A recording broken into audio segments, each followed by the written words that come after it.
புதுசா உள்ள வரக்கூடிய மாதிரி இருக்குங்கிற நான் நினைக்க தேமுதிக. அவங்க கண்டிப்பாக எனக்கு பார்வையில் படும்போது அவங்க கண்டிப்பாக அணி மாறிடுவாங்க. அவங்க வந்து எடப்பாடி பழனிசாமியை நம்பி என்னமோ அங்கே இருந்தாங்கன்னா இன்னும் ஒன்றும் இல்லாமல் போயிடும். எடப்பாடி பழனிசாமி அவர்கள் வெளிப்படையாக நான் சொல்றதா இருந்தால், ஒரு சாமானியனா சொல்றதா இருந்தால், அவர் வந்து எந்த காலத்திலையும் நம்பிக்கைக்குரிய ஆளே கிடையாது. அதிமுகலேருந்து பிரிந்து போன தலைவர்கள் எல்லோருமே வந்து விட்டு கொடுத்து போறாங்க, இறங்கி வராங்க. எடப்பாடி மட்டும் இறங்க மாட்டார். பாஜகவுக்கு தனிச்சு நீங்க பாத்தீங்கன்னா 11.24% ஓட்டு. 2% சொன்னது 11% போய் நெருங்கி நிக்குது. நோட்டால இருந்து 11. ஆமா, நோட்டாவுக்கு கீழே உள்ள கட்சி தானே கிண்டல் பண்ணாங்க. அந்த கட்சி அண்ணாமலையினால இந்த உயரத்தை எட்டி பிடிச்சிருக்கு. செங்கோட்டையன் என்ன சார் கேட்டார் எடப்பாடி பழனிசாமி? அவரு சீனியர், எடப்பாடி பழனிசாமியோட சீனியர்.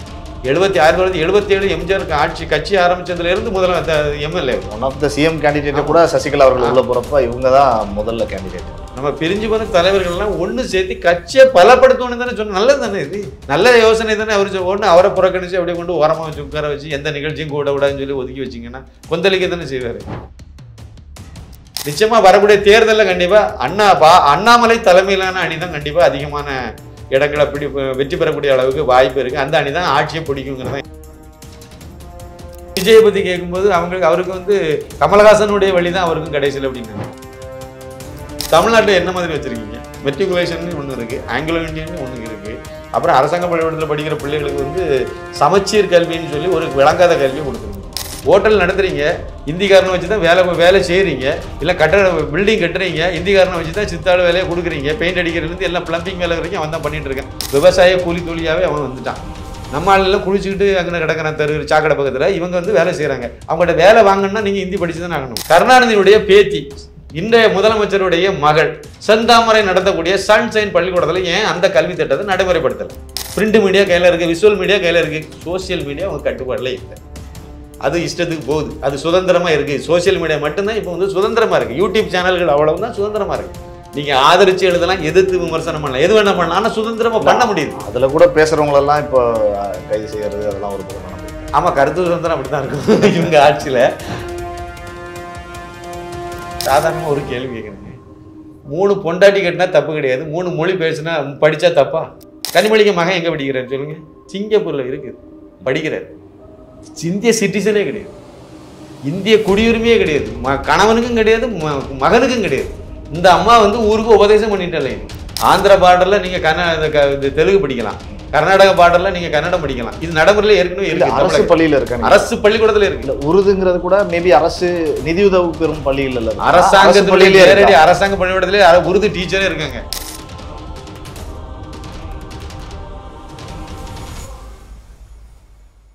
ஜாம்பவான் நேயர்களுக்கு பிரபாகரனின் அன்பு வணக்கம். இன்றைய அரசியல் அரங்கம் நிகழ்ச்சியில் நம்மோடு இணைந்திருக்கக்கூடிய சிறப்பு விருந்தினர் அரசியல் விமர்சகர் சின்னப்பா கணேசன் சார் அவர்கள். வணக்கம் சார்.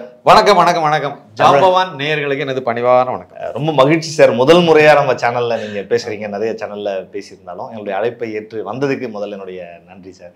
தமிழக அரசியல் சூழல 2026 தேர்தலுக்கான கூட்டணி வியூகங்கள்லாம் இன்னைக்கே பேச தொடங்கிட்டாங்க, நகர்வுகள்லாம் நடக்க தொடங்கிடுச்சு அப்படின்னு தான் பார்க்கணும். ஏன்னா ஒரு பக்கம் அதிமுகவில் செங்கோட்டையன் உரிமை குரல் எழுப்புனதுல இருந்து, இந்த பக்கம் தாவேக்கால தமிழக முஸ்லீம் லீக் கட்சி முதல் முறையா போய் நேற்று ஆதரவு தெரிவிச்சதுல இருந்து ஏதோ ஒரு நகர்வு.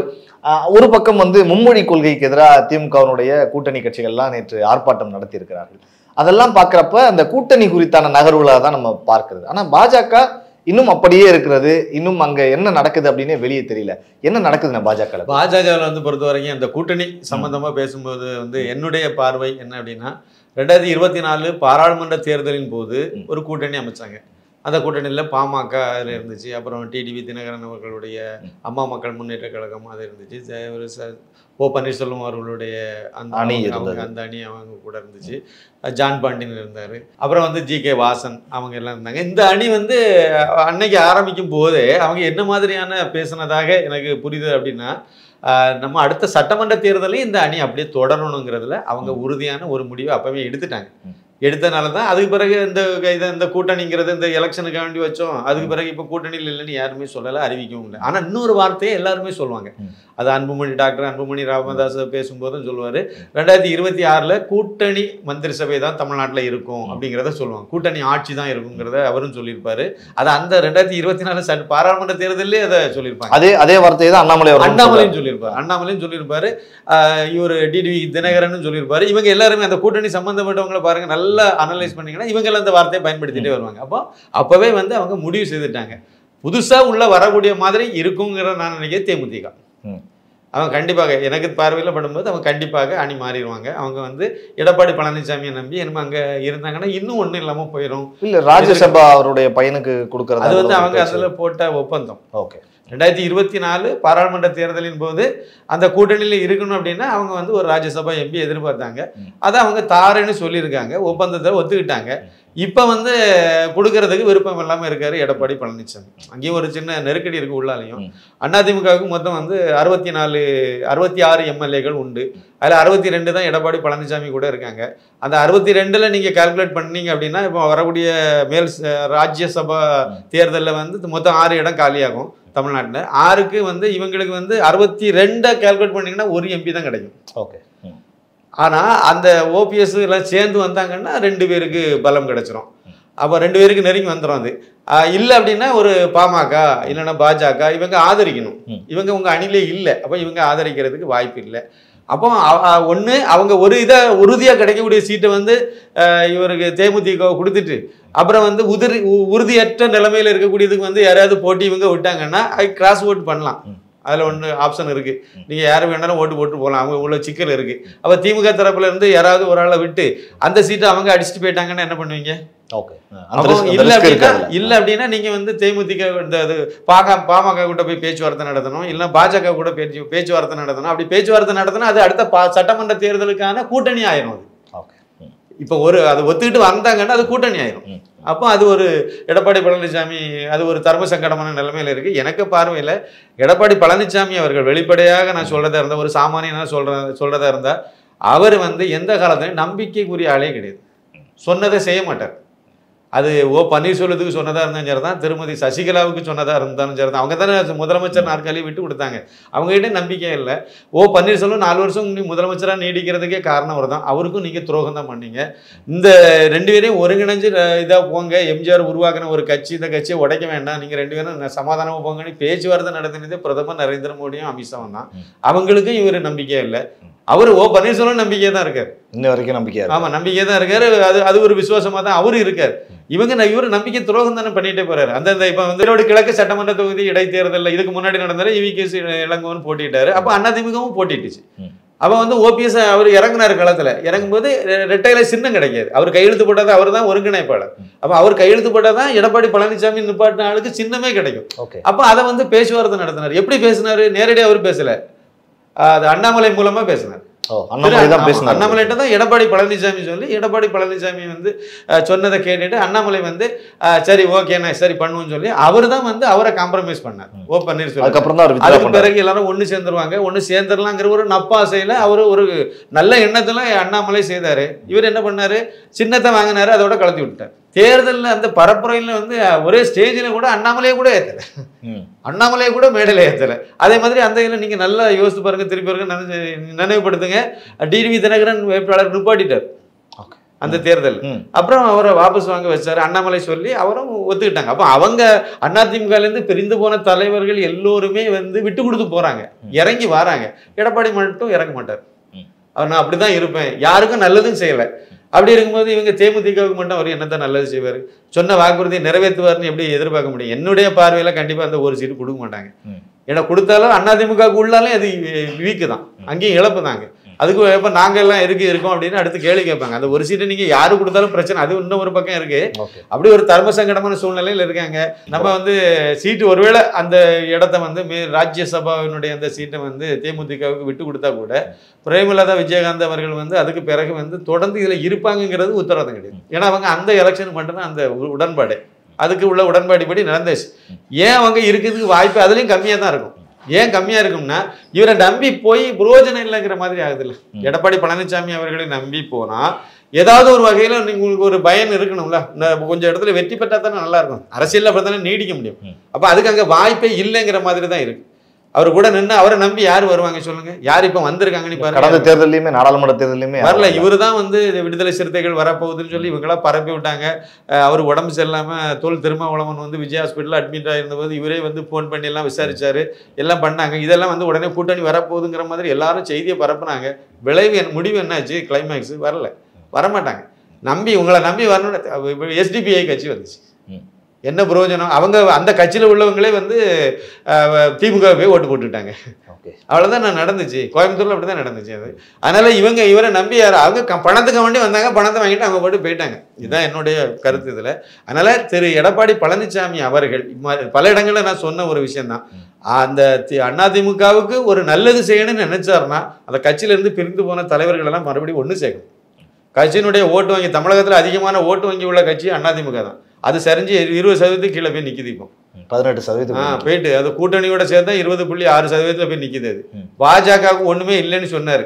இவர் ஜெயக்குமார் சொன்னார், எல்லாம் காலும் இல்லை தலையும் இல்லைன்னு சொன்னார். அந்த கூட்டணிக்கு 18% ஓட்டு, பாஜக கூட்டணிக்கு 18% ஓட்டு 2024 பாராளுமன்ற தேர்தலில். பாஜகவுக்கு தனிச்சு நீங்க பாத்தீங்கன்னா 11.24% ஓட்டு. 2% சொன்னது 11% போய் நெருங்கி நிக்குது. நோட்டால இருந்து 11. ஆமா, நோட்டாவுக்கு கீழே உள்ள கட்சி தானே கிண்டல் பண்ணாங்க. அந்த கட்சி அண்ணாமலையினால இந்த உயரத்தை எட்டி பிடிச்சிருக்கு. ஒன்றும் இல்லை சார், 18% இருக்கக்கூடிய ஓட்டு வங்கி இனிமே வரக்கூடிய நாட்கள்ல அது 20 கூட ஒரு 10% ஏறினா போதும் அந்த கூட்டணிக்கு. பாஜக அணிக்கு 10% ஓட்டு இன்க்ரீஸ் ஆகணும், ஆட்சி பிடிச்சிருக்காங்க இன்னைக்கு உள்ள சூழ்நிலைக்கு. ஏன்னா நிறைய அணி அதிமுக தலைமை தனியா ஒன்று, திமுக தரப்புல ஒரு இது, அதே சமயத்தில் இவர் நாம் தமிழர் ஒரு தனி இது இருக்கு, விஜய் அவர் ஒரு தனி இது, இவ்வளவு அணிகள் இருக்கிறதுனால அந்த வெற்றி பெறவங்களுக்கு வந்து அந்த கீழே இறங்கிடும். அவங்களுடைய ஓட்டு எவ்வளவு தேவைங்கிறது ரொம்ப கீழே இறங்கிடும். அதனால ஒரு 28%, 25, 27, 28% ஓட்டு வாங்கினாலே அந்த அணி வெற்றி பெற்ற அணி ஆயிரும். அதிகமான எம்எல்ஏக்கள் அவங்களுக்கு தான் கிடைப்பாங்க, மெஜாரிட்டி எம்எல்ஏ அவங்களுக்கு கிடைச்சி போயிருவாங்க.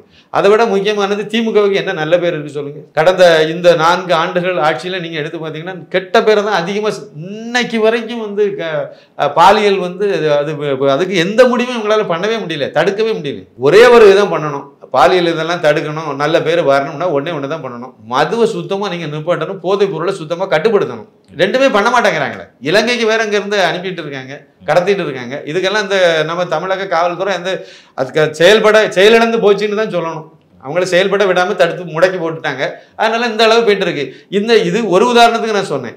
அதே மாதிரி நீங்க இந்தி எதிர்ப்புங்கிற பேர்ல புதிய கல்வி திட்டத்தையே இவங்க வந்து நடைமுறைப்படுத்தாம தடுத்துட்டு இருக்காங்க. இப்படி எல்லா வகையிலையும் அவங்க கெட்ட பேரை சம்பாதிச்சு வச்சுட்டு இருக்காங்க. மக்கள் மத்தியில் அதிருப்தியை சம்பாதிச்சுட்டே இருக்காங்க. நாளுக்கு நாள் கூடிக்கிட்டே போகுது அந்த அதிருப்தி. அப்போ அதனுடைய வெளிப்பாடு எலெக்ஷன்ல தான் பிரதிபலிக்கும். இவங்க நினைச்சிட்டு இருக்காங்க ரூபா கொடுத்து ஓட்டு போடணும், ரூபா கொடுத்து ஓட்டு போடணும்னாலும் உங்களுக்கு மேல ஒரு சின்ன அபிப்பிராயம் இருந்தால் தான் ஓட்டு போடுவாங்க. அது இல்லாத பட்சத்தில் அதுவும் இருக்காது. அப்போ திமுக அணி பெரிய அணியாக தான் இருக்கும். ஆனால் வந்து அது வெற்றி பெறக்கூடிய அணியாக மாறதுக்கு என்னமோ கொஞ்சம் சிக்கல் தான் அதுக்கும். சரி, எடப்பாடி பழனிசாமி எதிர்காலமே எல்லாமே இருக்கார். 11 தேர்தலை சந்திச்சிருக்காரு, ஒரு தேர்தலில் கூட வெற்றி பெறல. அங்கேயும் வந்து ஒரு நம்பிக்கை இல்லாத ஆகிப்போச்சுது. ஜாதகமாக அவருக்கு சரியில்லை எடப்பாடி. ஆமாம், எடப்பாடி பழனிசாமிக்கு ஜாதக ரீதியாகவும் இன்னும் வரக்கூடிய நாட்கள் வந்து அவருக்கு சரியா இல்லைன்னு தான் சொல்கிறாங்க. ஜோதிடர்கள் அதுதான் கணிக்கிறாங்க. அண்ணாமலைக்கு டாப்பில் இருக்குன்னு சொல்கிறாங்க. ஆனால் இதெல்லாம் வச்சு நீங்கள் கூட்டி கழிச்சு பார்த்தீங்கன்னா அவர் செங்கோட்டையன், அவர் செங்கல் உருவிட்டு இருக்காரு. வளர்மதி கூட இருக்காங்க, கோகுலேந்திரன் நினைக்கிறேன். அந்த மாதிரி ஏற்கனவே அதிருப்தியாக தான் அவங்களும் பேசியிருக்காங்க. மற்றவங்க பேசுனது வெளியே வரல. ராஜேந்திர பாலாஜி என்ன முடிவு எடுத்தாருன்னு யாருக்குமே தெரியாது, எடுக்க போறாருன்னு தெரியாது. இதுபடி உள்ளாலே பெரிய அதிருப்தி தான் இருக்கு. அவங்க என்ன கோரிக்கை வைக்கிறாங்க? செங்கோட்டையன் என்ன சார் கேட்டார் எடப்பாடி பழனிசாமி? அவர் சீனியர், எடப்பாடி பழனிசாமியோட சீனியர். 77 எம்ஜிஆர் கட்சி ஆரம்பிச்சதுல இருந்து முதல்ல MLA, one of the CM candidate கூட சசிகலா அவர்கள் உள்ள போறப்ப இவங்க தான் முதல்ல கேண்டிடேட். அதனால அந்த அளவுக்கு அவர் ஒரு சீனியரா இருக்காரு, கெட்ட பேர் இல்லை. ஊழல் பண்ணாரு, அதை பண்ணாரு, அவருக்கு குடும்பத்துல கொள்ளையடிச்சு வச்சிருக்காருலாம். அவருக்கு மேல எந்த கெட்ட பேரும் ஜெயலலிதா காலத்திலும் இல்லை, இப்பவும் இல்லை. அந்த அளவுக்கு அவர் இருக்காரு. அவர் என்ன கோரிக்கை வச்சாரு இவர்கிட்ட? நம்ம பிரிஞ்சு போன தலைவர்கள்லாம் ஒன்று சேர்த்து கட்சியை பலப்படுத்தணும்னு தானே சொன்ன. நல்லது தானே இது, நல்ல யோசனை தானே. அவர் ஒன்று அவரை புறக்கணிச்சு அப்படியே கொண்டு ஓரமாக வச்சு உட்கார வச்சு எந்த நிகழ்ச்சியும் கூட விடாதுன்னு சொல்லி ஒதுக்கி வச்சிங்கன்னா கொந்தளிக்க தானே செய்வார். அதான் தொண்டர்களுடைய இது மாதிரி தான்.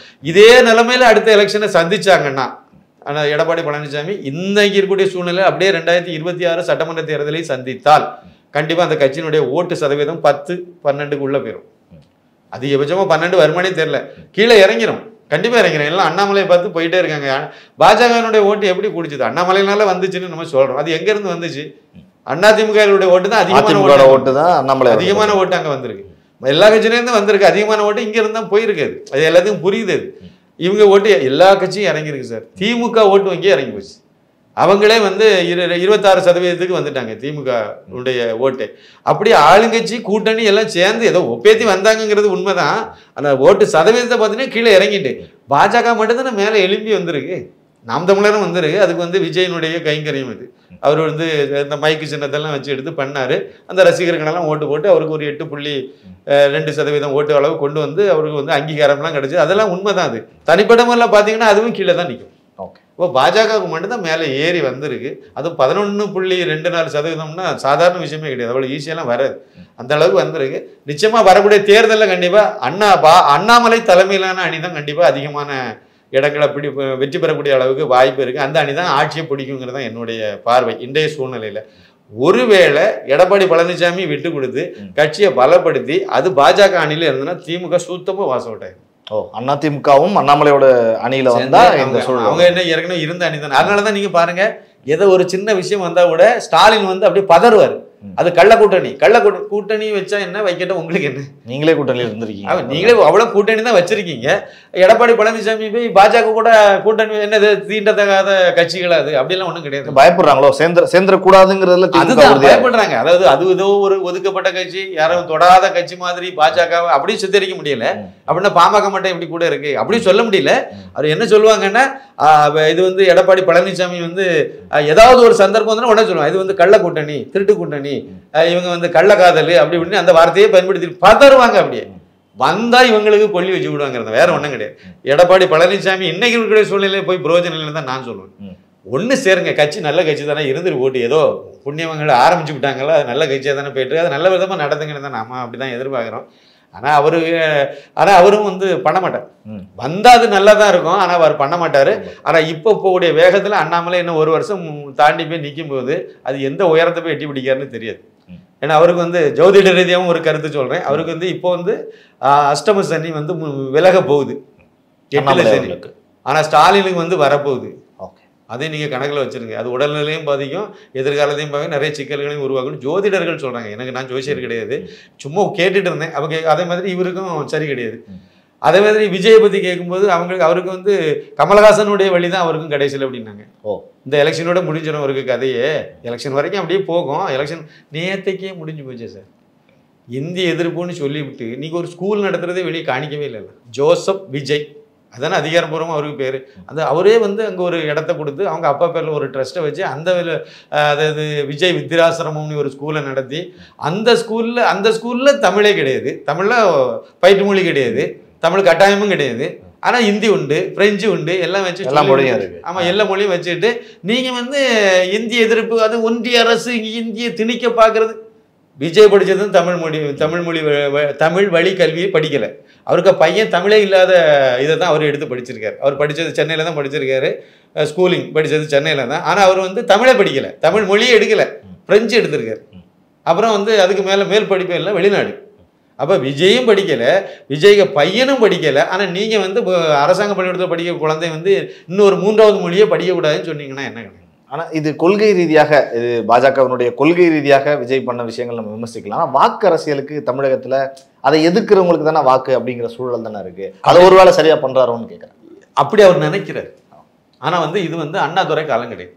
அண்ணாதுரை காலத்தில் வந்து இந்த மாதிரி இந்தி எதிர்ப்புன்னு சொல்லி ஒரு இதை கட்டமைச்சு மக்களை நம்ப வச்சாங்க. சாலமன் பாப்பையா எவ்வளோ பெரிய பேராசிரியர், ஒரு பிரபலமான பட்டிமன்ற பேச்சாளர் தானே. அவரே இப்போ என்ன சொல்றாரு, அவருடைய பேட்டிகளில் அவர் சொல்லும்போது நான் தப்பு பண்ணிட்டேனோ அப்படிங்கிற மாதிரி எனக்கு தோணுது. அந்த சமயத்தில் நாங்கள் இந்தியெல்லாம் எதிர்த்தது உண்மைதான். இளமை பருவத்தில் எல்லாரும் எதிர்த்தாங்க, நாங்களும் எதிர்த்தோம், மாணவ பருவம் அது. ஆனால் இப்போ பார்க்கும்போது இன்னொரு மொழியை படிக்கிறது தப்பு இல்லையா அப்படிங்கிறது. படித்தா நல்லது தானே. சின்ன வயசில் நீங்கள் எத்தனை மொழி வேணாலும் படிக்க முடியுமே. அதில் இன்னொரு மொழி நான் எனக்கு அவர் உதாரணத்துக்கு சொல்கிறாரு, எனக்கு நான் ஹிந்தி படிச்சிருந்தேன்னா பட்டிமன்றத்தை நான் ஹிந்தி பேசுகிற எல்லா இடமும் போய் நடத்திருப்போம்ல. எனக்கு ஹிந்தி தெரியாதனால தானே நான் தமிழ்ல பேசிட்டு இருந்தேன். தமிழ்நாட்டுக்கு வெளியே போகல. அவங்க திமுக தரப்புல என்ன சொல்றாங்க, அதை எதிர்க்கிறவர்கள் எல்லாரும் சேர்ந்து கட்சிகள்லாம் என்ன சொல்றாங்க, திணிக்கிறீங்க. அது என்ன திணிக்கிறீங்கிற வார்த்தை தொடர்ந்து இந்திய எதிர்ப்பவர்கள் எல்லாருமே பயன்படுத்துறாங்களே, என்ன டிஃபரன்ஸ் அது? அதாவது இந்த ஒரு விஷயத்த நம்ம தெளிவாக பார்க்கணும். புதிய கல்விக் கொள்கை தான் வருது. அதை தமிழகத்தை தவிர எல்லா மாநிலங்கள்லையும் அதை வந்து ஏற்றுக்கிட்டாங்க, நடைமுறை படுத்திட்டு இருக்காங்க.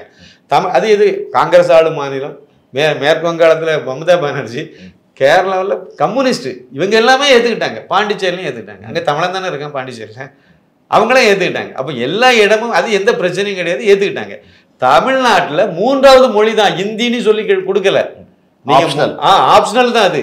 இன்னொரு முக்கியமான விஷயம், புதிய கல்விக் கொள்கையில் 1ஆம் வகுப்புலேருந்து 5ஆம் வகுப்பு வரைக்கும் நீங்கள் தமிழ் வழியில தான் படிச்சாகணும். இது எவ்வளோ பெரிய விஷயம். தாய்மொழியில தான் நீங்கள் படிச்சாகணும். தமிழ்நாட்டில் தாய்மொழி தமிழ், அதனால தமிழ் வழி தான் நீங்கள் கட்டாயப்படுத்துறாங்க. அதுதான் உண்மையான விஷயம். தமிழ் வழியில தாய்மொழியில நீ படின்னு சொல்றதுதான் அது, அதில் உள்ள முக்கியமான அம்சமே அதான். குழந்தை பருவத்தில் அவன் தாய்மொழியில படிச்சாதான் அவனுக்கு நல்லா புரியும். அதனால அந்த புரிதல் வரட்டும், அப்புறம் நீங்க வேற லாங்குவேஜ் படிச்சிடுங்க. அது 5ஆம் வகுப்புக்கு மேலே தான் நீங்க வருது. அப்பவும் ஆப்ஷனலாக தான் வருது. அதில் இந்தியாவில் உள்ள 22 லாங்குவேஜ் ஏதோ கொடுத்துட்டு இந்த பட்டியலேருந்து எது வேணாலும் எடுத்துக்க, அப்படி தானே கொடுக்குறாங்க 3வது மொழி. அதில் இதுதான் உண்மையான விஷயம். அப்புறம் இன்னொன்று வந்து கல்வி, அந்த இது வந்து புதிய கல்விக் கொள்கை வந்து தரமான கல்வியை கொடுக்கணும், எல்லோருக்கும் கொடுக்கணுங்கிறதா நோக்கம். தமிழ்நாட்டில் என்ன மாதிரி வச்சுருக்கீங்க? மெட்ரிகுலேஷன் ஒன்று இருக்குது, ஆங்கிலோ இந்தியன் ஒன்று இருக்குது. அப்புறம் அரசாங்க பள்ளிக்கூடத்தில் படிக்கிற பிள்ளைகளுக்கு வந்து சமச்சீர் கல்வின்னு சொல்லி ஒரு விளங்காத கல்வியை கொடுத்துருக்கீங்க.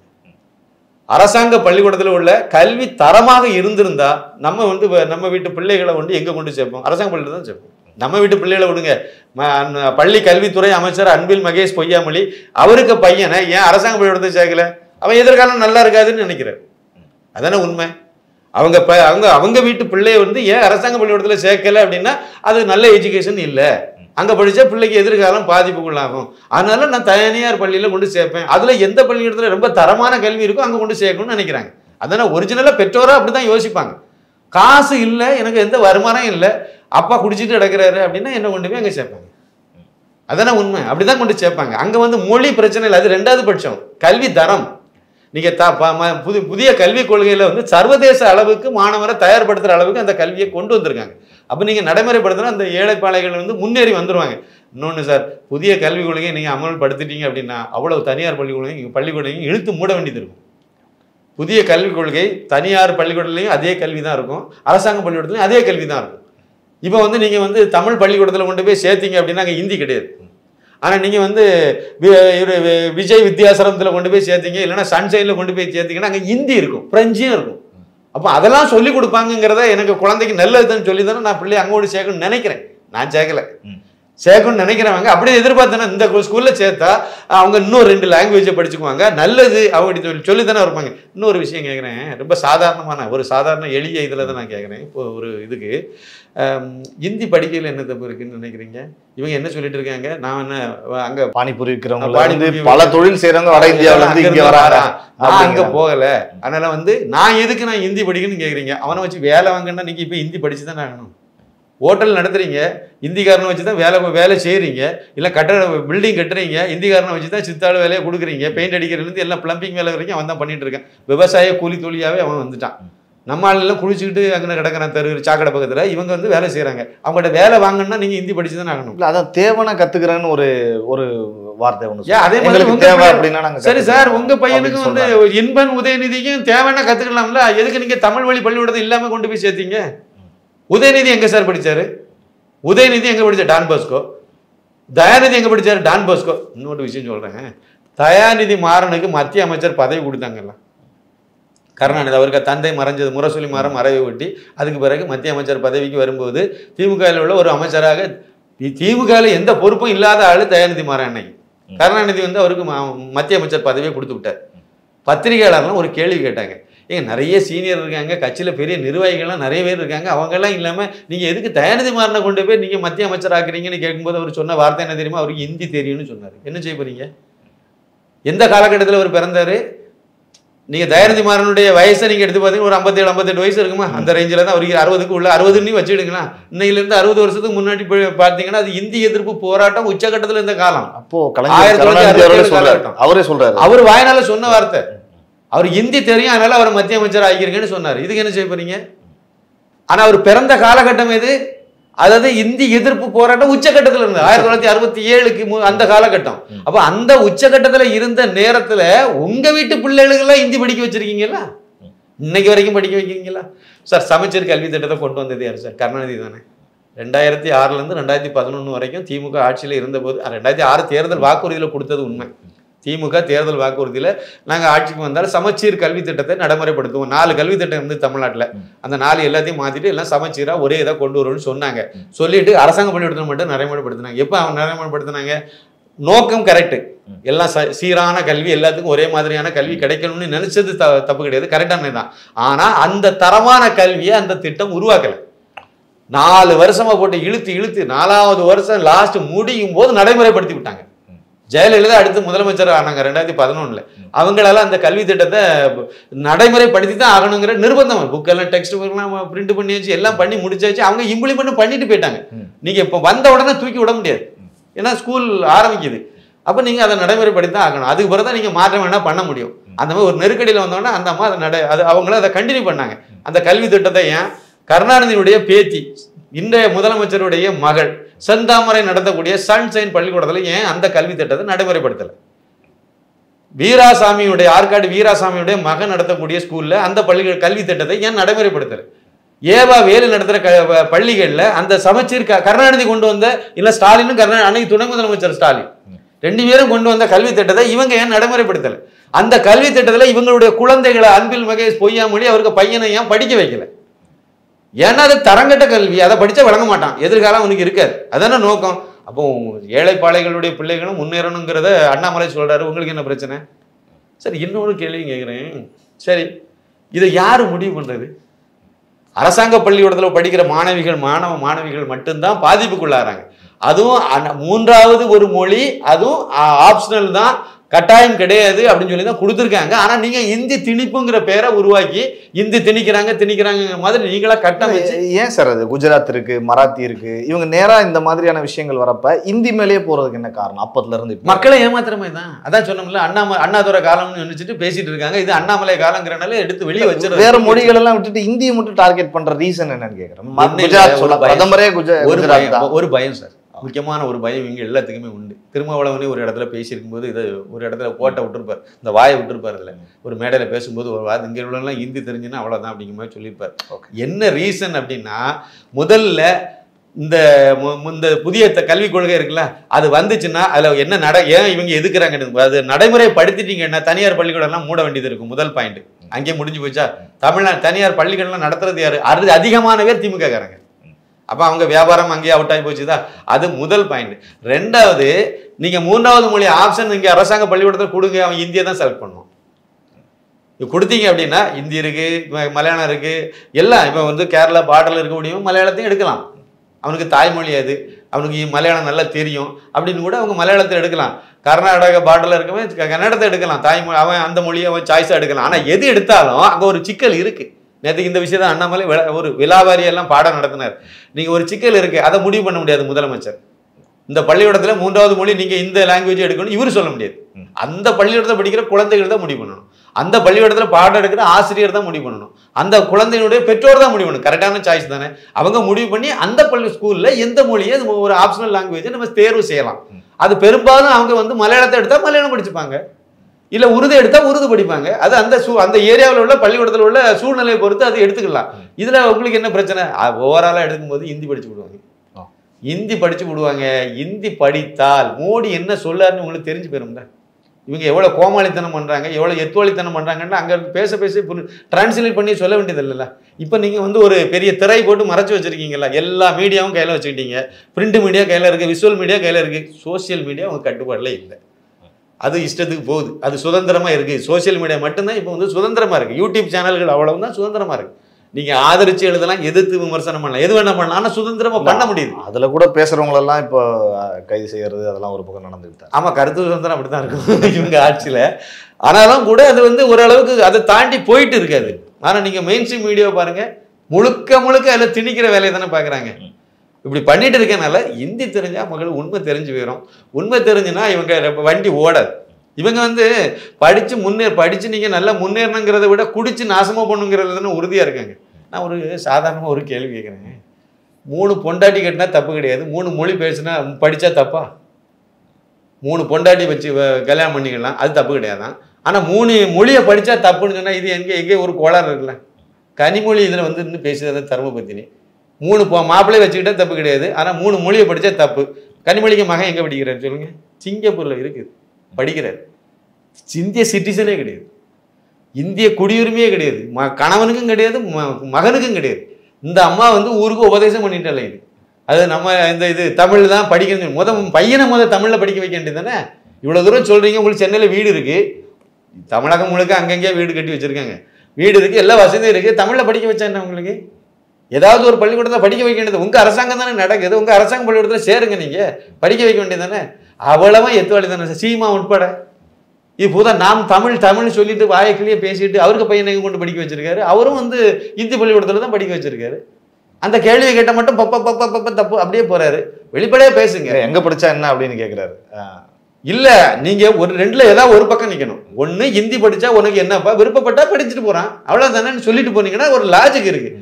தமிழ் ஹிந்தி வரக்கூடாதுன்னு சொல்றீங்க, ஹிந்தி வரணும்னு சொல்லலை. இப்போ இந்திய வந்து அதாவது இது எப்படி இருக்கும் அப்படின்னு சொன்னா அவங்க யாருமே மோடியும் சொல்லலை இந்திய படிங்க. இன்னும் சொல்ல போனா அண்ணாமலை சொல்லி ஒரு விஷயம் வெளியே வைரல் ஆச்சுது. என்ன தகவல் அப்படின்னா இந்த கஸ்தூரிரங்கன் அறிக்கை வந்து இந்த புதிய கல்வி திட்டத்துக்காக அவங்க வகுத்து இதை கொண்டு போகும்போது ஏற்கனவே இருந்த கல்வி திட்டத்தின் அடிப்படையில் ஏற்கனவே இவங்க வச்சிருந்த மத்திய அரசு கல்வி திட்டம் எல்லாமே இந்தி வந்து கட்டாயமா படிக்கணுங்கிறத அந்த திட்டம் அப்படிதான் வச்சிருக்காங்க. இப்பவும் அதே மாதிரி தான் இவங்க அதில் கொடுத்துருக்காங்க. ஆனா மோடி வந்து அப்படி வைக்கக்கூடாதுன்னு சொல்லியிருக்காரு. கட்டாயமா எந்த மொழியும் படின்னு சொல்லக்கூடாது, அவன் விருப்பப்பட்டதை படிச்சுட்டு போறான், அதை மாத்துக்குன்னு சொல்லி அதை மாத்தி விட்டதே மோடி தான் மாத்தி விட்டுருக்காரு. இது இவ்வளவுதையும் செய்து இங்க கொண்டு வந்து நீங்க வந்து கொண்டு வந்தா இவங்க வந்து திணிக்கிறாங்கன்னு சொல்லி அழகா சம்பந்தமே இல்லாம பேசி வேற மாதிரி மக்களை மடைமாற்றம் பண்ணக்கூடிய வேலையை ரொம்ப கச்சிதமா செய்துட்டு இருக்காங்க. ஆனா இவங்க வீட்டு நான் தான் சொல்றேன், நீங்க வந்து சீமான் வந்து அவங்க வீட்டு பையனை வந்து நீங்க அரசாங்க பள்ளிக்கூடத்தை சேர்க்க மாட்டீங்க, தமிழ் வழி படிக்க வைக்க மாட்டீங்க. ஆனா இந்தி திணிப்புங்கிற பேர்ல நீங்க சொல்லிட்டு அதை எதுக்குறீங்கன்னா அப்போ தப்பு தானே. ஜோசப் விஜய் அவருக்கு பையனை நீங்க வந்து அரசாங்க பள்ளிக்கூடத்தில் படிக்க வைக்க மாட்டீங்க, நீங்க படிக்கிற பள்ளிக்கூடத்துலையும் வந்து இந்தி தமிழ் கட்டாயம்னு வைக்க மாட்டீங்க. ஆனா நீங்க வந்து மற்ற குழந்தைகளுக்கு வந்து படிக்கக்கூடாத தடுக்கிற வகையில ஏன் பண்றீங்க? இதுதான் கரெக்டாக கேள்வி கேட்குறேன். அதனால ஓவராலா நான் வந்து என்ன சொல்றேன் அப்படின்னா இந்தி கட்டாயம் நீங்க கொடுங்க, சாய்ஸை கொடுங்க சார். அவங்க என்ன மொழி வேணுங்கிறத அவங்க முடிவு பண்ணிட்டு போட்டு நீங்க இல்ல கருத்து கணிப்பு நடத்து. அண்ணாமலை தான் சொல்றாரு, வீடா போய் நாங்கள் கருத்து கணிப்பு நடத்தணும்னு சொல்றாரு. இன்னொரு கேள்வி கேட்டார், அதை அன்பில் மகேஷ் பள்ளி கல்வித்துறை அமைச்சர் கடைசி வரைக்கும் பதிலே சொல்லல. அதுக்கு பதிலே அவர் சொல்லவே இல்லை. அவர் என்ன கேட்கிறாரு, தமிழகத்துல இப்போ இந்தி படிக்கிறவங்க, அதாவது ஹிந்தின்னு சொல்லல, 3வது மொழி படிக்கிறவங்க 32 லட்சம்னு ஒரு கணக்கை சொல்றாரு. 32 லட்சத்துக்கு மேலதான் இருக்கும் அப்படின்னு ஒரு புள்ளி வரதை சொல்றாரு. 3வது மொழி படிக்கிறவங்க தமிழ் இல்லாம இன்னொரு 3வது மொழியை படிக்கிறவங்க இவ்வளவு எண்ணிக்கையில இருக்காங்கன்னு சொல்றாங்க. அரசாங்கத்திட்ட டேட்டா இருக்க தானே செய்யுது, சொல்ல வேண்டிய தூக்கி அப்படி போட வேண்டியதானே. அண்ணாமலை சொல்றது தப்பு, அது ஒரு 5 லட்சம் பேர் தான் படிக்கிறாங்க, இல்லை ஒரு 3 லட்சம் பேர் தான் படிக்கிறாங்க, தாராளமான விஷயம் தானே சார், தூக்கி போட்டு போக வேண்டியதானே. சரி எல்லாத்தையும் விட்டுருங்க. கடைசியாக நானே ஒரு நினைவுக்கு ஒரு இது கேட்குறேன். தமிழகத்தில் இப்போ இருமொழி கொள்கை தான் நடைமுறையில் இருக்கா அப்படி சொல்கிறாங்க. உண்மையிலே இருமொழி மட்டும்தான் இருக்கா தமிழகத்தில் உள்ள அரசாங்க பள்ளிக்கூடத்துல எல்லாம் வந்து 2 மொழி மட்டும்தான், தமிழ் ஆங்கிலம் தவிர வேற மொழி கிடையாதுன்னு சொல்றீங்களா, நம்புறீங்களா? அப்படி இந்த அரசு பள்ளியில் அந்த சூழல் தானே இருக்கு. கிடையாது, உருது இருக்கு. உருது பள்ளிக்கூடத்தை அரசாங்கம் நடத்துது, அது 3வது மொழியா இல்லையா? இப்போ உருது படிக்கலாம், இன்னொரு மொழி வேற, அது இன்னொரு மொழி தானே, 3வது மொழி தானே. அப்போ ஏன் சொல்லி கொடுக்குறீங்க? மலையாள கேரளா பார்டர் இருக்குல்ல, அங்கெல்லாம் மலையாளம் இருக்கு. அங்களுடைய பெரும்பாலான பள்ளிக்கூடத்தில் மலையாளம் நீங்க படிக்கலாம். அது எப்படி நீங்க கொண்டு வந்தீங்க? ஆந்திரா பார்டர்ல நீங்க தெலுங்கு படிக்கலாம், கர்நாடக பார்டர்ல நீங்க கன்னடம் படிக்கலாம். இது நடைமுறையில ஏற்கனவே இருக்கு. அரசு பள்ளியில இருக்கு, அரசு பள்ளிக்கூடத்துல இருக்கு. உருதுங்கிறது கூட மேபி அரசு நிதியுதவி பெறும் பள்ளிகள் அரசாங்க அரசாங்க பள்ளிக்கூடத்திலே உருது டீச்சரே இருக்காங்க. அரசாங்க பள்ளிக்கூடத்திலே உருது இருக்கு, அரசாங்கமே உருது பள்ளிக்கூடத்தை நடத்துது. இதுக்கு அரசாங்கம் இதுக்கு இன்னொரு உருது இதை விட இப்ப இருக்க முதலமைச்சர் வந்து ஆம்பூர்னு நினைக்கிறேன், அங்க தேர்தல் பிரச்சாரத்துக்கு போன இதுக்கு கடந்த காலத்துல போகும்போது வந்து உருது கட்டாய பாடமாக்கப்படும்னு வாக்குறுதி கொடுத்துட்டு வந்தார்.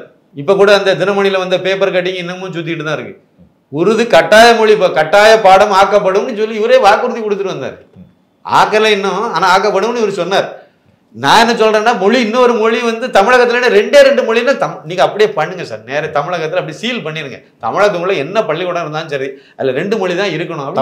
தமிழ் ஆங்கிலம் தான் இருக்கணும். அது வந்து அரசாங்க பள்ளிக்கூடமா இருந்தாலும் சரி தனியார் பள்ளிக்கூடமா இருந்தாலும் சரி இதுதான் வைக்கணும்னு சொல்லிட்டு நீங்க முடிவு பண்ணி அதை மட்டுமே செய்யலாம். இன்னொன்று கேட்குறேன், கேந்திர வித்யாலயில என்ன மொழியெல்லாம் சொல்லி கொடுக்குறாங்க? தமிழும் சொல்லி கொடுக்குறாங்க. அங்க ஹிந்தி இருக்கா இல்லையா? இந்திய அந்த பிள்ளைகள்லாம் படிக்க விருப்பப்பட்டு அதுக்கு தானே எல்லாரும் கனிமொழியே வந்து லெட்டர்லாம் கொடுத்தாங்களா, பரிந்துரை கடிதம். முன்னாடி இப்போ கிடையாது, நடைமுறையில் இல்லை, தூக்கிட்டாங்க. முன்னாடி எம்பி கோட்டா இருந்துச்சு. எம்பி வந்து ஏதாவது குறிப்பிட்ட 6 7 பேருக்கோ நீங்கள் பரிந்துரை கடிதம் கொடுத்தீங்கன்னா உங்களுக்கு அங்கே அந்த குழந்தைக்கு வாய்ப்பு கொடுத்தாங்க, அப்படி நடைமுறை இருந்துச்சு. இப்போ ரீசெண்டாக அதை எடுத்து விட்டுட்டாங்க. அதில் லெட்டர் வந்து கொடுத்தாங்களா இல்லையா கனிமொழி? திமுக எம்பிக்களெல்லாம் லெட்டர் கொடுத்தாங்களா இல்லையா? எல்லா எம்பி தான் கொடுத்தாங்க. கனிமொழி அப்போ வந்து மேல்சபை எம்பி.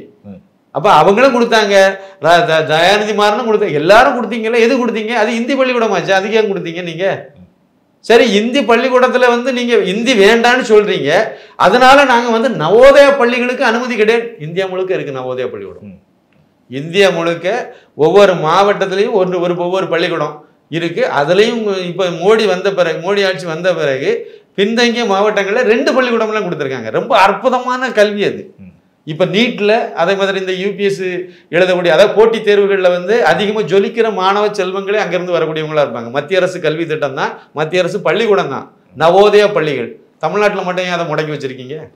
அதை உள்ள திறந்து விட்டாங்கன்னா ஒரு மாவட்டத்துக்கு 1 கிடைக்கும்ல, பின்தங்கிய மாவட்டத்துக்கு 2 கூட கிடைக்கும். ஊட்டி மாதிரியான மலைப்பகுதி 2 கூட கொடுப்பாங்க. கேட்டால் கொடுப்பார், அவர் கொடுக்க தயாராக இருக்காரு. அண்ணாமலை கேட்டாருன்னா எத்தனை மணி நேரம் கொடுப்பார். அதை நீங்கள் கொடுத்தா உங்களுக்கு எந்த செலவும் உங்களுக்கு கிடையாது. 28 ஏக்கர் இடம் மட்டும் தான் நீங்கள் ஒரு பள்ளிக்கூடத்தை கொடுக்கணும், அவ்வளோதான். அது ஒரு கணக்கு வச்சுருக்காங்க. அந்த இடத்த மட்டும் மாநில அரசு கொடுக்கணும். மற்றபடி அதில் கட்டுமானமோ இல்லைன்னா அதுக்குள்ள எக்யூப்மெண்ட்டோ இல்லைன்னா என்ன தேவையான பொருளோ எல்லாம் மத்திய அரசு கொடுக்க போகுது. அதில் வாத்தியாருக்கு சம்பளம் மத்திய அரசு கொடுக்க போகிறாங்க. மாணவர்களுக்கு அதில் வந்து இலவச கல்வி ஏறக்குறைய பட்டியலத்தில் உள்ளவங்களுக்கு எல்லாத்துக்கும் இலவசம், அப்புறம் மாணவிகளுக்கு இலவசம், அப்புறமும் ஃபீஸ் வந்து ஒரு வருஷத்துக்கே 150 ரூபா 400 ரூபா 300 ரூபான்னு வச்சுருக்காங்க. இதுதான் ஒரிஜினல் நல்லா வரும். அதுலேயும் குறிப்பாக ரொம்ப முக்கியமான பாயிண்டே வந்து 75% வந்து கிராமப்புற மாணவர்களுக்கு அதில் வாய்ப்பு, 25% தான் நகர்ப்புற மாணவர்களுக்கு வாய்ப்பு அதில் கொடுக்குறாங்க. உண்டு உறைவிட பள்ளி 6ஆம் வகுப்புல கொண்டு போய் உள்ள போட்டுட்டு வந்துட்டீங்கன்னா 12ஆம் வகுப்புல வெளியே வந்துடும், ஜொலிக்கும். எல்லாம் அவங்க பார்த்துக்குவாங்க. ஏதாவது லீவுக்கு வீட்டுக்கு வரணும் அப்படின்னா அந்த குழந்தைக்கு அப் அண்ட் டவுன் போயிட்டு வர செலவு கூட அந்த மோடி கொடுக்குறாரு. உங்களுக்கு ஏன் வலிக்குது? அனுமதி மட்டும்தான் நீங்கள் கொடுத்துட்டு போக வேண்டியதானே. கேந்திர வித்யாலயாவுக்கு நீங்கள் கொடுத்துட்டீங்க, அது நடந்துட்டு இருக்கு. அதே மாதிரி இன்னொரு மத்திய அரசு கல்வி கூடங்கள் தானே வந்துட்டு போட்டோமா, ஏழைகள் தானே எல்லாம் பயனடைய போறாங்க. உங்களுக்கு என்ன பிரச்சனை? அதை நீங்க உள்ள விட்டீங்கன்னா தனியார் பள்ளிகள்லாம் பாதிக்கப்படும். மாவட்டத்துக்கு ஒன்று வந்துடும்ல, 1க்கு 2 கொடுத்து விடுவார். பின்தங்கிய மாவட்டம்ங்கிற பேர்ல இருக்கக்கூடிய 2 கல்வியெல்லாம் வந்துடும். வந்துச்சுன்னா நிறைய பேர் அதை தானே போவாங்க. அப்பா இவங்க நோக்கமே, இன்னைக்கு காலையில வந்த பத்திரிகையில வந்த செய்தி என்ன அப்படின்னா, அரசாங்க பள்ளிக்கூடத்துல வந்து இந்தி குறிப்பா அரசாங்க பள்ளிக்கூடத்தில் இந்தி சொல்லி கொடுக்கறத தனியார் பள்ளி நடத்துறவங்க விரும்பல. அதைத்தான் அரசாங்கம் செய்யுது. அதான் மு க ஸ்டாலின் அந்த இடத்துல ஸ்டாண்ட்ல நிற்கிறாரு. தனியார் பள்ளிக்கூடம் நடத்துறவங்களுக்கு வியாபாரம் கெட்டு போயிடும், அரசாங்க பள்ளிக்கூடத்தில் இந்தி சொல்லி கொடுத்தீங்கன்னா கெட்டு போயிடும் அப்படிங்கிறதுனால தனியார் பள்ளிக்கூடமே அதை விரும்பலை. ஏன்னா இவன்கிட்ட படிக்க வைக்கிறதே நீ ஹிந்தி சொல்லி கொடுக்குறாங்கன்னு சொல்லி தான் அங்கே வராங்க, பிரெஞ்சு சொல்லி கொடுக்குறாங்க, ஹிந்தி சொல்லி கொடுக்குறாங்கன்னு சொல்லி தான் இங்கே வராங்க. இன்னொரு அடிஷ்னலாக முக்கியமான ஒரு யதார்த்தமான உண்மையும் இருக்குது. தனியார் பள்ளின்னு இப்போ நம்ம பேசிட்டு இருக்கோம்ல, அது எல்லாமே வந்து சிபிஎஸ்சி சிலபஸ் மெட்ரிகுலேஷன் வச்சிருக்கோம்ல, எல்லாமே கல்வி தரம் அரசாங்க பள்ளிக்கூடத்தை விட கூடுதல் இருக்குது. தரமான கல்வி அவங்க சொல்லி கொடுக்குறாங்க. அது ஒரு முக்கியமான பாயிண்ட். அடிஷ்னல் லாங்குவேஜும் சொல்லி கொடுக்குறாங்க. அதனால அந்த பிள்ளைக்கு நல்லது தானேன்னு சொல்லி படிக்க வைக்கிறாங்க. எப்படி சார் பாரதியார் எப்படி சார் 18 மொழி படித்தார்? வேலு நாச்சியார் அந்த காலத்திலே 8 மொழி படித்தவங்க. அவங்கெல்லாம் எப்படி படித்தாங்க? நீங்கள் வயசான காலத்தில் ஒரு மொழியை படிக்கிறது கஷ்டம். நீங்கள் தேவைப்பட்டால் நான் படிச்சுக்கிடுவேன், அந்த வாய்ப்பு வரும்போது வாய்ப்பை உருவாக்குறது சின்ன வயசுல தானே. நீங்கள் எத்தனை மொழி வேணாலும் படிக்கலாம் இருக்கக்கூடியதை அந்த குழந்தைய படிக்க வைக்காமல், குழந்தை பருவத்தில் தான் நீங்கள் அதிகமாக படிக்க வைக்க முடியும். அந்த பருவத்தில் நீங்கள் படிக்க வைக்காமல் நீங்கள் வயசான காலத்திலே கொண்டு படிக்க வைப்பீங்க. அது எப்படி படிக்க முடியும்? இன்னொரு நீங்கள் சொல்கிற விஷயங்கள்ல இருந்து பார்க்குறப்ப இவங்க தரப்புல இருந்தும் சொல்கிறாங்க, நவோதயா பள்ளிகள், கேந்திர வித்யாலய பள்ளிகள்லாம், கேந்திர வித்யாலய பள்ளிகள் ஆல்ரெடி தமிழகத்தில் இயங்கிட்டு இருக்கு, நவோதயா பள்ளிகளுக்கு அனுமதி தரலன்னு சொல்கிறீங்க. ஆனால் பீகார், உத்தரப்பிரதேசம் இதெல்லாம் கம்பேர் பண்ணி பேசுகிறாங்க. அங்கெல்லாம் ஆல்ரெடி இந்த ஸ்கீம்லாம் இருக்குது, பள்ளிகள் இருக்குது, பண்ணுறாங்கன்னு. அதை காட்டிலும் தமிழகத்தில் கல்வித்தரம் உயர்ந்து தானே இருக்குது அப்படின்னும் ஒரு டேட்டாஸ் அவங்க தரப்புல இருந்து வைக்கிறாங்க. தமிழ்நாட்டில் தான் அறிவாளி கூடுதல்னு சொல்கிறாங்க. அப்புறம் அந்த பிரசாத் கிஷோருங்கிற பீகாரியை ஏன் கூட்டிகிட்டு வந்தாங்க? அவரை ஏன் கூட்டிகிட்டு வந்து நீங்கள் வந்து கடந்த தேர்தலில்? ஆமாம், நீங்கள் அவரை தானே கூட்டிகிட்டு வந்தீங்க. நீங்கள் அறிவாளி தானே. தமிழ்நாடு கல்வித்தரம் உயர்ந்திருக்குங்கிறது உண்மை. ஆனால் அது அரசாங்க பள்ளிக்கூடத்தில் படிக்கிறதுனால உயரலை. அது இன்னமும் வந்து போட்டித் தேர்வில் போராடிட்டு தான் இருக்காங்க. அந்த எடப்பாடி பழனிசாமி மட்டும் அந்த 7.5% இடஒதுக்கீடு அந்த நீட் தேர்வுக்கு கொடுக்கல அப்படின்னா இன்னமும் ரொம்ப கீழே போயிருப்பாங்க. நாளுக்கு நாள் வந்து அரசாங்க பள்ளிக்கூடத்தில் படிக்கிற மாணவர்களுடைய எண்ணிக்கை குறைஞ்சிக்கிட்டே வருது. அவங்க வந்து பிரைவேட்டுக்கு தான் போயிட்டே இருக்காங்க. அதாவது ஒரு ஆட்டோ ஓட்டுறவராக இருந்தால் கூட ஏதாவது ஒரு தனியார் பள்ளிக்கூடத்தில் படித்தா தான் பிள்ளைக்கு முன்னேறும், அரசாங்க பள்ளிக்கூடத்தில் சரியாக இல்லை அப்படிங்கிறது தான் எல்லாத்துக்கும் தெரியாது. ஆனால் இதில் நீங்கள் எந்த டீச்சரையும் குறை சொல்ல முடியாது. அரசாங்க பள்ளிக்கூடத்தில் பாடம் எடுக்கிற ஆசிரியர்கள் வந்து திறமையானவங்க, அவங்களுக்கு அனுபவசாலிகள், அவங்க எல்லாமே நல்ல குவாலிஃபைடு பர்சன், அதில் சந்தேகமே கிடையாது. கல்வி தரம் இல்லை. நீங்கள் கொடுக்குற சிலபஸ் வந்து மற்ற ரகமான குப்பை சிலபஸை கொடுத்து வச்சுருக்கீங்க. அவங்க அதை தான் சொல்லிக் கொடுக்க முடியும். அதை நீங்கள் வந்து சிபிஎஸ்சி சிலபஸை கொடுத்தீங்கன்னா இப்போ அவங்க இப்போ ஜொலிக்க வச்சுருவாங்க. இந்த சூழ்நிலையிலையும் ஜொலிக்க வைக்கிறாங்க சில ஸ்கூலில் அப்படிங்கிறது பெரிய சாதனை. அது நான் இல்லைன்னு சொல்லலை. ஆனால் பொதுவாக நீங்கள் லாஜிக் படி பாருங்கள். ஒரு அரசாங்க பள்ளிக்கூடத்தில் படிக்கிற ஒரு 50 வயசு 55 வயசில் உள்ள ஒரு டீச்சருடைய அவங்க கிட்ட படித்த ஒரு மாணவி இப்போ வெளியே வந்து அதுக்கு பிறகு காலேஜெலாம் முடிச்சுட்டு வந்து இப்போ தனியார் பள்ளிக்கூடத்தில் டீச்சராக வேலை பார்க்கும். ஒரு 7,000 ரூபா 8,000 ரூபா 10,000 ரூபா சம்பளத்துக்கு வேலை பார்க்கும். அந்த ஸ்கூலுக்கு தான் நம்ம பிள்ளைகளை அனுப்புகிறாங்க. அன்பில் மகேஷ் பொய்யாமொழி அனுப்புகிற ஸ்கூலில் எந்த டீச்சர் வேலை பார்க்குற அந்த பொண்ணு வந்து இல்லைன்னா ஒரு டீச்சராக இருக்கக்கூடியவங்க வந்து ஏதாவது ஒரு அரசாங்க பள்ளியில் ஒரு பெரிய ஒரு டீச்சர்கிட்ட ஸ்டூடெண்டாக இருந்து தான் வந்திருப்பாங்க. அந்த ஸ்கூல் நடத்துறவரே அரசு பள்ளியில் இருக்காங்க. அப்போ இந்த இடத்துல நீங்கள் யோசிக்க வேண்டியது வந்து இவங்களுக்கு அனுபவமே இருக்காது. 2 வருஷம் 1 வருஷம் தான் இருக்கும். ஏன்னா வேறவருக்கு வேலை கிடைக்கிறது வரைக்கும் இல்லை இருப்பாங்க. சில பேர் அப்படியே வாழ்க்கையை ஓட்டுவாங்க, பெரும்பாலும் அங்கேருந்து ஜம்ப் ஆயிடுவாங்க. இன்னொரு நல்ல ஆப்பர்ச்சுனிட்டி வரும்போது அங்கே போயிடுவாங்க. இதுதான் யதார்த்தமான விஷயம். அப்போ ஃப்ரெஷ்ஷாக வரக்கூடிய நிறைய பேர் தான் டீச்சராக வேலை பார்ப்பாங்க. ஆனால் அவங்க நல்லா சொல்லிக் கொடுக்குறாங்கன்னா என்ன காரணம்? அவங்க சிலபஸ், அது சிலபஸை அவங்க வந்து சொல்லிக் கொடுக்குறாங்க. அப்போ அவங்க பாடத்திட்டம் அதை திட்டத்தை நீங்கள் எல்லாருக்கும் கிடைக்கணும், இந்தியாவோட ஒவ்வொரு குடிமகனும் கிடைக்கணும்னு மோடி ஆசைப்படுறாரு. உங்களுக்கு என்ன வந்து போச்சு? நீங்கள் கொடுக்க வேண்டியதானே. இன்னொன்று மொழின்னு சொல்கிறது மொழி கூட இல்லை, 2ஆம் பட்சம் தான். அது ஒரு பெரிய விஷயமாவே எனக்கு தெரியல. இன்னொரு மொழி படிக்கிறதெல்லாம் எனக்கெல்லாம் சந்தர்ப்பம் கிடைச்சுன்னா நான் நிறைய மொழியை படிச்சிருப்பேன். எனக்கு அந்த வாய்ப்பு கிடைக்கல. நான் அரசாங்க பள்ளிக்கூடத்தில் படித்தாலும் சார், நான் கேட்கல சார். அந்த அரசாங்க பள்ளிக்கூடத்தில் இதை வைங்கன்னு நான் சொல்லலாம். இன்னொரு இந்தியா கூட நீங்கள் வைங்கன்னு சொல்லலாம். எத்தனை மொழி வேணாலும் வைங்கன்னு நான் சொல்லலாம் சார். அங்கே வைக்கலாமா வேண்டாமான்னு பேசக்கூடிய அளவுக்கு அருகதை எனக்கு இருக்கு. நான் அந்த பள்ளிக்கூடத்தில் படித்தவன். நீங்கள் அங்கே படித்தவனும் கிடையாது, உங்கள் பிள்ளைகளை அங்கே படிக்க வச்சதும் கிடையாது. ஒன்று அரசாங்க பள்ளிக்கூடத்தில் படிச்சுட்டு இருக்கக்கூடிய குழந்தைகள் முடிவு பண்ணட்டும், இல்லை அங்கே பெற்றோர் முடிவு பண்ணட்டும். குறைந்தபட்சம் இதுக்கு முன்னாடி அங்கே படித்த மாணவர்கள், எங்கள் மாதிரி உள்ள ஆள் கூட, முன்னாள் மாணவர்கள் பேரில் இருக்கக்கூடியவங்க கூட அதை வந்து சொன்னால் ஒரு லாஜிக் இருக்குது. ஸ்டாலினுக்கு என்ன அருகதை இருக்குது? ஸ்டாலினுக்கு மகனுக்கு உதயநிதிக்கு என்ன அருகதை இருக்குது? இன்பநிதிக்கு என்ன அருகதை இருக்குது? மகேஷ் பொய்யாமொழிக்கு என்ன அருகதை இருக்குது? அவருக்கு பையனை கொண்டு போய் பிரெஞ்சு படிக்க வச்சுட்டு நீங்கள் இதெல்லாம் ஒரு கல்வி அமைச்சரா சார்?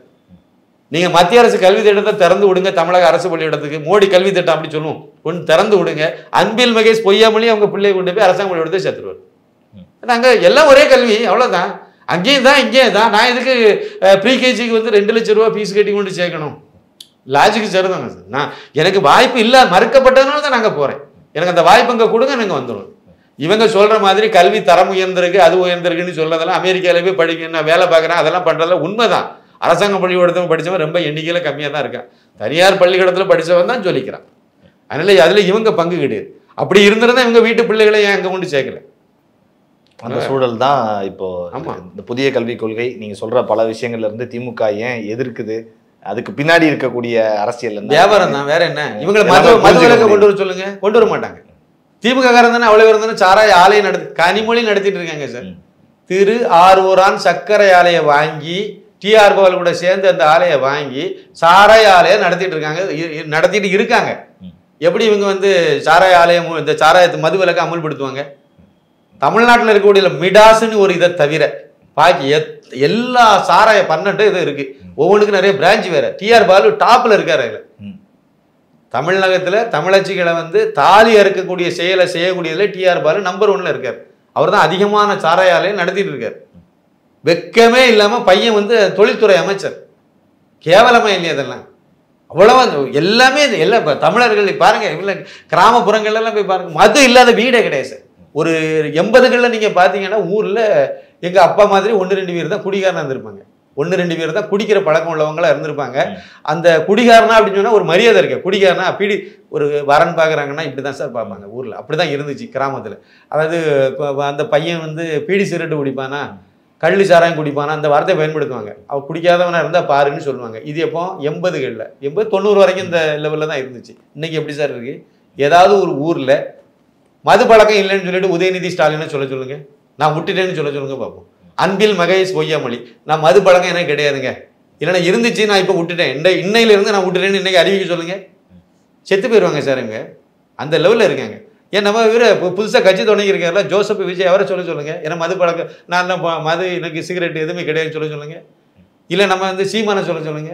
குடிப்பழக்கமே எனக்கு கிடையாது, நான் அதெல்லாம் எப்பவுமோ ஏறு கட்டிட்டேன்னு சொல்லுங்க. ஒரு அரசியல் தலைவர்கள் சார் இவங்கெல்லாம் வழிகாட்டிகள், மக்கள்ல இருந்து தலைவர்கள் வரை அப்படிதான் இருக்காங்க அப்படின்னு தான் உருவாக்கிட்டாங்க. அந்த மாதிரி ஒரு இதை உருவாக்கிட்டாங்க, ஒரு கலாச்சாரமா ஆக்கி கொண்டு வந்துட்டாங்க.